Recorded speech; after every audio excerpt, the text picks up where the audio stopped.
Hey guys, so I was gonna do a video recapping the last UFC fight night in Austin, give it like a couple days to kind of just let everything sit in because it was an amazing card.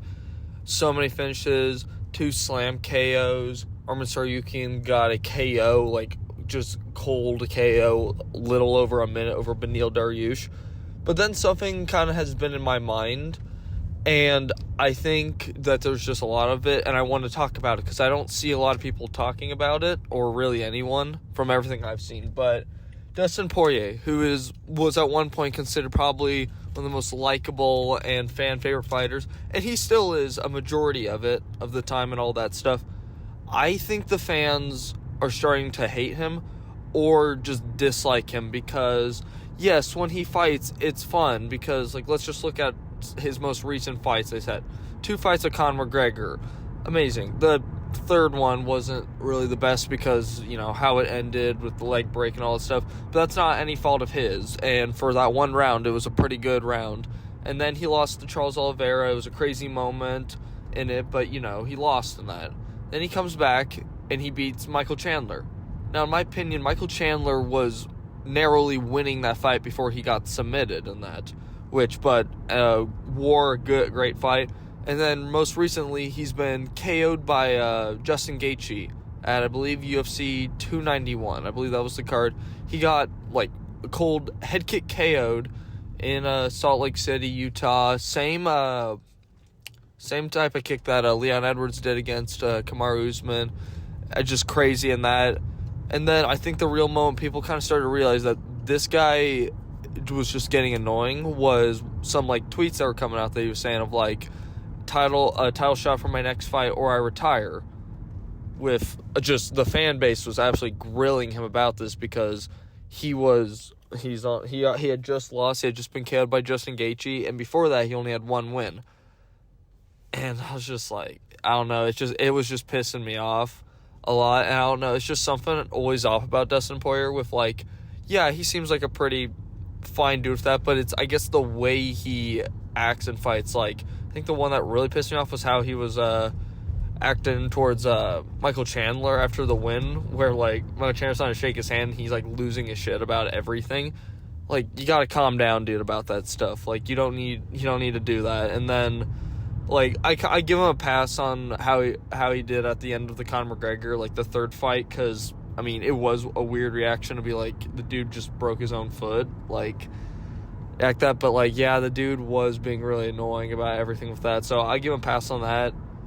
But just way he's acted for other things, I always think back to when, after he beat Max Holloway, Max Holloway came to the back and handed him his gloves that were, like, signed, and he just like, for for Dustin Poirier's Good Fight Foundation, I believe that's what it's called. And he immediately goes, oh, he gave me these gloves after I whooped his ass. Like, you don't need to fucking throw that in. Just accept the fucking gloves, man. Like, calm down, buddy. And then now it's became a thing of he has refused to fight other contenders. Like, Arman Tsarukyan was calling out him and Justin Gaethje for just basically rank squatting with that, which I don't think we can apply to Justin Gaethje anymore. He was definitely doing that after he lost to Khabib, where he just did not return for the longest time. But then he after beating Michael Chandler, then losing Charles Oliveira, he came back and he beat Rafael Fiziev, someone who was below the rankings. I forgot what even rank spot he was at the time. But he did his part of that, and then he beat Dustin Poirier. Dustin Poirier doesn't want to do that. He didn't want to fight Arman Tsarukyan, and even that, he didn't want to fight Beniel Dariush, who was in the top 4 at the time. I don't know where he's going to be now after getting KO'd.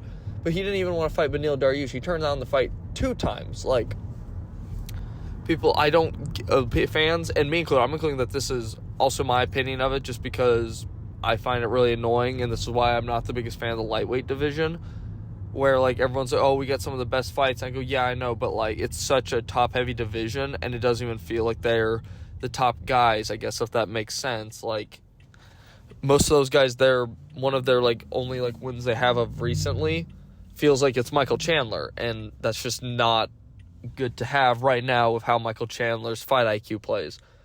But it was just pissing me off about how this guy just does not fight, and when he does fight, it's not against any up-and-coming contenders. and then he'll win one fight and be like, give me a title shot. Like, bro, you've lost your 2 title shot attempts in there. You're on a 1-fight win streak. Quit tweeting about that and just fight again. Like that. And I get it. And if you don't want to have these fights or fight contenders like that, you want to have these veteran matchups, like, and this is the other thing, this pisses me off more, is fans, like, encouragement of that, where they're like, oh no, he can't fight Arman Tsarukyan, he can't fight Fiziev, he can't fight Gamrot, because he has to fight Nate Diaz in his return fight.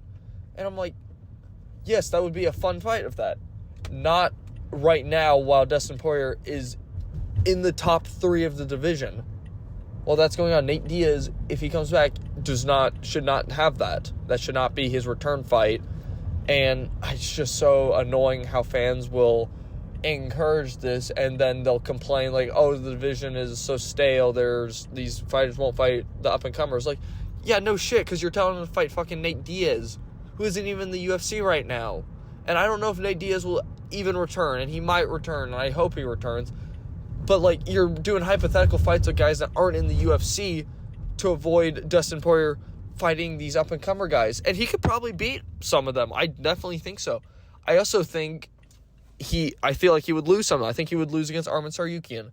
This comes up to another thing I did, and this isn't really like a big point of it, but I just found it interesting, and I'm going to use it in it. I did a poll on the community thing, which got 56 votes on it, which, awesome. Thank you, everyone who did that. But I was asking who everyone thought Arman Tsarukyan should fight in his next fight, because I didn't see there being a point in him fighting down, like him going against like Jalen Turner. That wouldn't make any sense, especially that Turner's only on a 1-fight win streak and coming off a 2-fight losing streak. Sorry. What else was I gonna say? Oh yeah, but there was the poll, and I put some of the fighters on there that I thought would be interesting. Like I put Charles Oliveira. I left off Islam from the poll. I didn't really explain on there, but I didn't think that him beating Beniel Dariush would warrant a title shot, and also how long the guy would have had to wait to get a title shot. So I just put off that of like who people would like to see him fight. I put Charles Oliveira just because that'd always be fun. I put Dustin Poirier. I put Justin Gaethje, and I put a rematch with Mateusz Gamrot because I was curious how people thought about a rematch with Gamrot, because their first fight was an amazing ground battle, and I definitely believe that Arman won that fight, which seems to be the story of like Gamrot's UFC career. Is against these guys, it's usually either like a fluke win or it's a robbery win, which kind of sucks to think about. But I just kind of was curious about that, and the majority of people, like of it, I believe it was like 45%, like the most votes went to Dustin Poirier. And that kind of surprised me because I was just like, I'm putting all these guys on there. We're going to see who they vote. But I was like, well, if they're picking for, like, they want the most exciting fight possible, you would pick Charles Oliveira or Justin Gaethje. Not saying that Dustin Poirier isn't entertaining, but that those two guys do better and they're more competitive. And this is just a theory. There's not really much merit, so don't look too much into it. But I think people just want Dustin Poirier out of the rankings if he's not going to fight. And I did see, like, this morning that was Arman Tsarukyan doesn't really want to fight Dustin Poirier, which I kind of understood his POV, where he's like, that doesn't get me to a title shot. I disagree, because the UFC, if they go through, Charles Oliveira is the next guy. I think he'll be the next guy, and then they're probably going to give one to Justin Gaethje. So that leaves Dustin Poirier. And I get that. We're like, yeah, you're still going to have to wait out a bit with that. But if you fight Dustin Poirier, you have 2 top 5 wins. You're on that'd be a 4-fight win streak, with your last loss being arguably a win. So you'd be on a crazy win streak right now. And in your debut on 1 week notice, you made a fight competitive with the current champion and current, like, pound for pound number 1, Islam Makhachev. They will give you a title shot, man. This isn't like it's not like you're Bilal Muhammad, where they're going to do everything in their power to not get you a title shot. Like, I feel like they would want him to get a title shot. Not that he's going to be, like, the most exciting champion or that like that, but it's a narrative that they can sell. And I don't know how well it sells, but it's one that will get the fans interested. And it would just make more sense of that. So I think he should fight Dustin Poirier. And I just kind of find it interesting that Dustin Poirier has gone from being like he still is respected, but loved fighter to kind of hated and disliked right now. That's kind of all I had to say. Bye.